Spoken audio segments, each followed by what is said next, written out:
하나하나 뉴스를 좀 보겠습니다. 네. 네. 우선 예. 정당 지지율 볼까요? 예, 이번 주에 지지율 변동이 다소 있습니다. 네. 예, 먼저 정당 지지율을 소개해 드리겠습니다. 민주당이 큰 폭으로 하락했습니다. 6.3%포인트 하락해서 47.8%를 기록했습니다.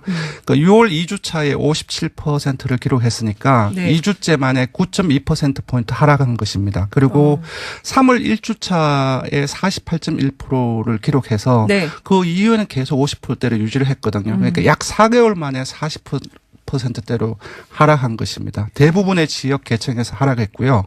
반면 정의당은 사상 처음으로 두 자릿수 최고치를 경신했습니다. 정의당이요? 예, 그렇습니다.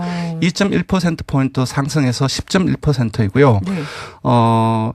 대부분의 지역 계층에서 상승을 했습니다. 좀 자세히 보면은 충청권과 대구 경북을 제외하고 그러니까 서울, 경기, 인천, 부산, 경남, 울산, 호남 다 포함해서 모든 지역에서 10% 이상을 기록했습니다. 그리고 60대 이상을 제외하고 네. 대부분에서 10%에 근접하거나 10%대를 기록했고요. 진보층에서 무려 17%를 기록했습니다. 네. 우리 역사에서 이런 적이 있었나요? 정의당 사상 처음입니다. 제가 어제 밤에 네. 기존에 저희 리얼미터 이게 이제 종합집계 사상 처음이거든요. 예. 다 훑어봤는데 정의당이 이제 창당한 이후에 두 자릿수 를 기록한 것은 처음입니다. 어떻게 봐야 됩니까? 분석을 좀 해봐야 될 것 같은데요. 일단 민주당은 왜 하락을 했고 정의당은 왜 이렇게 올랐는지. 예. 기존에 이제 정당 지지를 보면 정의당하고 민주당과 서로 연동되는 네. 경향을 많이 보였는데요. 좀 냉정하게 보면 정의당이 사실상 그 유권자들로부터 대안 세력으로서 인정을 받고 있기 때문에 이렇게 지지율이 올랐다기는 보기 힘들고요. 제가 보기에는 반사 효과로 보입니다. 그러니까 뭐냐 하면은 민주당 같은 경우도 6.13 지방선거 이전까지는 민주당이 잘해서라기보다는 문재인 대통령의 효과 그리고 아시다시피 이제 한반도 대화 정국 과정 속에서 한국당이 위장평화론이라든지 그리고 이제 국회 입법 과정에서 발목 잡기라든지 그런 걸로 해서 민심 위반이 일어났지 않습니까? 네. 이 과정 속에서 사실상 문 대통령의 효과와 함께 한국당의 민심 위반에 따른 어떤 반사 효과가 지지율을 떠받치고 있었는데. 그러니까 이를테면 민주당이 너무 잘해서 지지율이 올랐던 게 아니라 대통령이 너무 잘해주고 그리고 한국당이 너무 못하고 못했기 때문에 반사이익이 있었던 거죠. 반사이익이 민주당에게 갔는데 그게 네. 빠지고 있다는 거죠. 그렇죠. 이제 6.13 지선의 자유한국당의 참패 이후에 사실상 유권자들의 선택지에서는 자유한국당이 사라졌습니다. 이제 네. 눈에 보이는 것은 민주당하고 정의당밖에 없는 것이죠. 그러면서 사실상 민주당 같은 경우는 현재의 여러 가지 어떤 현안 문제에 있어서 네. 본격적인 책임성 평가가 대통령과 함께 이제 받고 있는 상황이라고 생각이 들고요. 그 상황 속에서 선택지가 지워진 상황 속에서 정의당의 지지층, 민주당 지지층 일부가 정의당 쪽으로 이동하는 경향을 보였습니다. 특히 하나를 소개시켜드리면요. 네네.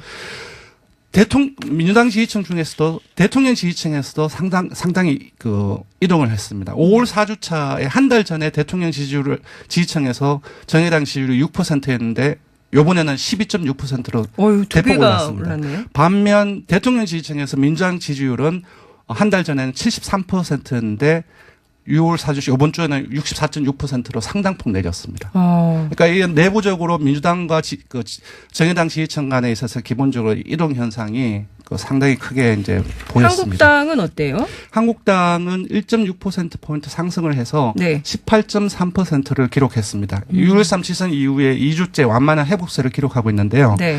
충청권에서 상당폭 올랐습니다. 중도층에서도 일부 올랐고요. 근데 좀 부정적인 이슈가 하나 있습니다. 어떤 건가요? 6월 2주차에 보수층에서 55%를 기록했는데 네. 3주차에 44.6% 약 10%포인트 이상 떨어졌죠. 그런데 예. 이번 주에 다시 한 6%포인트 떨어져서 38.8%를 기록했습니다. 그러니까 민주당하고 비교를 하면은 네. 30%대하고 보수층에서 거의 네. 비슷합니다. 그러니까 제가 보기에는 사실상 보수층에서 6.13 지방선거 한국당의 네, 참패 네. 이후에 보수층이 행사한 예. 자신의 표에 대해서 어떤 숙고 과정을 거치고 있지 않느냐 그런 생각을 가집니다. 그 지방선거 결과를 보고 그리고 지방선거 이후에 정치의 판이 바뀔 거다라고 그렇습니다. 많은 분들이 분석을 했었는데 그러니까 이를테면 민주당이 제일 오른쪽에 있고 그 오른쪽에 있는 분들은 역사에서 퇴장할 수밖에 없지 않겠냐라는 분석과 동시에 그리고 정치의 지형이 왼쪽으로 좀 넓혀질 거다라고 분석을 했는데 그것이 좀 맞아떨어지고 있다. 이렇게 볼 수 있겠네요. 제가 여러 번 이제 방송에서 그 한국당이 과연 자신의 모습을 회복할 것인가. 이제 그런 질문이 들 때면 저는 그렇게 보지 않는다. 오히려 민주당 내부에서 분열 현상이 일어나고 그 속에서 어떤 이념적인 지향성에 따라서 나눠지고 정의당이 큰 역할을 할 것이라는 말을 계속 해왔는데요.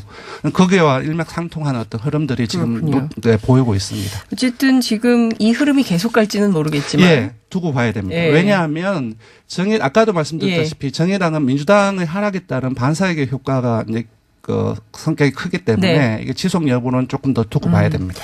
자, 조사 개요. 이거 얘기 안 하면 안 되죠. 이번 주중조사는 TBS 의뢰로 리얼미터가 25일부터 27일까지 사흘 동안 전국 19세 이상 1,501명을 대상으로 유무선 전화면접 자동응답 방식으로 실시했고 표본 오차는 95% 실수 수준 플러스 마이너스 2.5%포인트 응답률은 4.9%였습니다. 그렇게 급하게 안 읽으셔도 되는데 현안 조사를 말씀해 주세요. 네. 이번 주에는 일부 언론 보도에서 그러니까 청와대 국민청원 게시판에 인신 공격이라든지 혐오글들 올라오면서 이제 개편을 해야 된다. 또는 일부 국민들 같은 경우는 폐지해야 된다. 그런 여론들이 있었습니다. 이제 이 부분들을 가지고서 여론조사를 해봤습니다.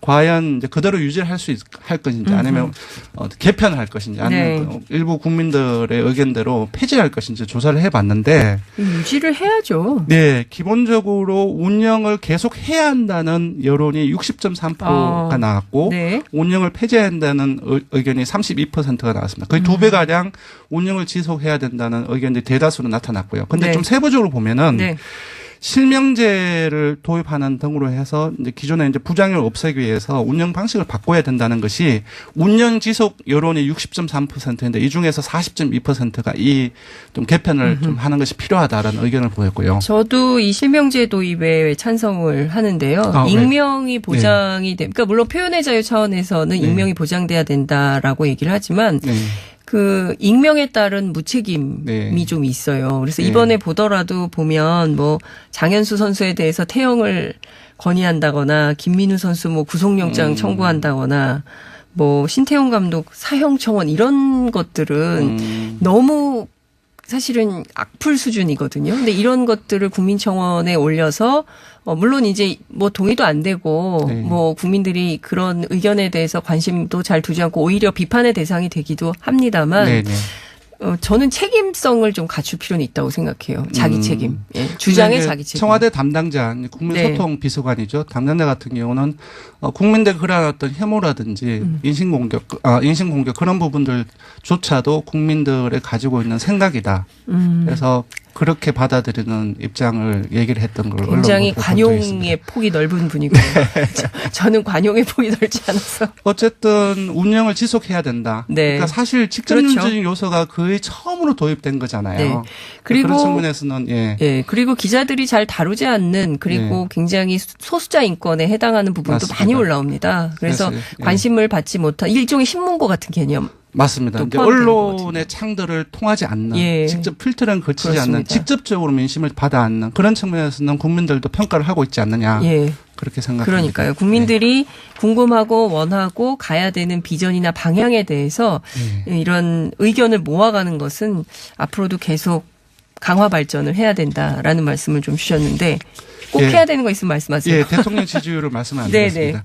대통령 지지율도 민주당과 마찬가지로 상당폭 떨어졌습니다. 4.8%포인트 하락해서 70.6%입니다. 지난주는 70%대 중반이었죠. 상당폭 떨어졌고요. 부정평가 역시 3.6%포인트 상승을 해서 22.7%입니다. 대통령 지지율 역시 조금 더 두고 봐야 될 것 같습니다. 어찌됐든 지금 뭐 주요 변수들이 많이 있고 최근에는 이제 경제 변수가 좀 생겨서 그러는데요. 소득주도 성장론에 대해서 그리고 어느 정도의 혁신 성장에 대한 내용들이 좀 나오고 그리고 이제 그것이 국민들이 체감할 수 있을 땐 또 지지율이 상당히 큰 폭으로 변화가 있을 수밖에 없다. 그런 말씀을 좀 드리겠습니다. 여기까지 들을까요? 네, 고맙습니다.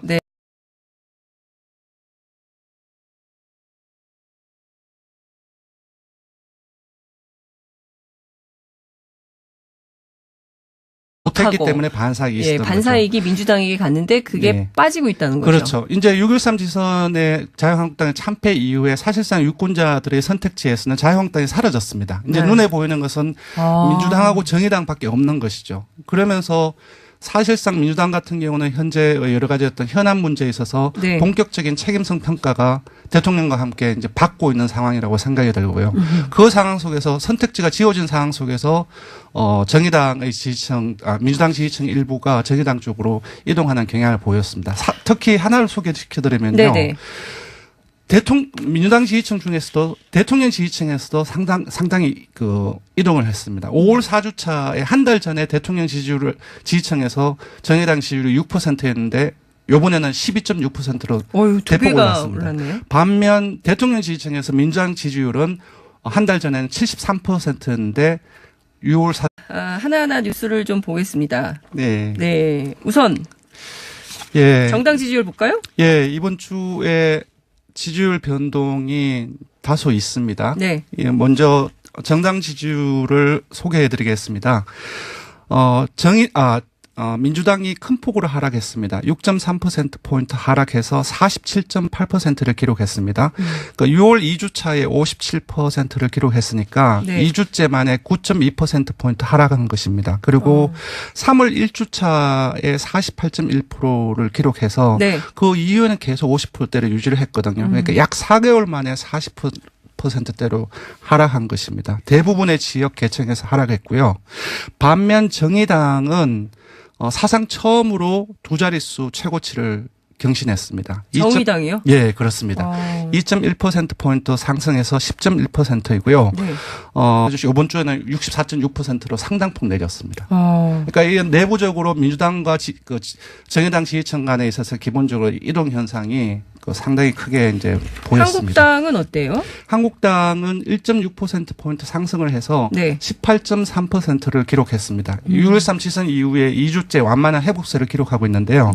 충청권에서 상당폭 올랐습니다. 중도층에서도 일부 올랐고요. 근데 좀 부정적인 이슈가 하나 있습니다. 어떤 건가요? 6월 2주차에 보수층에서 55%를 기록했는데 3주차에 44.6% 약 10%포인트 이상 떨어졌죠. 그런데 이번 주에 다시 한 6%포인트 떨어져서 38.8%를 기록했습니다. 그러니까 민주당하고 비교를 하면은 30%대하고 보수층에서 거의 비슷합니다. 그러니까 제가 보기에는 사실상 보수층에서 6.13 지방선거 한국당의 참패 이후에 보수당과 서로 연동되는 경향을 많이 보였는데요. 좀 냉정하게 보면 정의당이 사실상 그 유권자들로부터 대안 세력으로서 인정을 받고 있기 때문에 이렇게 지지율이 올랐다기는 보기 힘들고요. 제가 보기에는 반사 효과로 보입니다.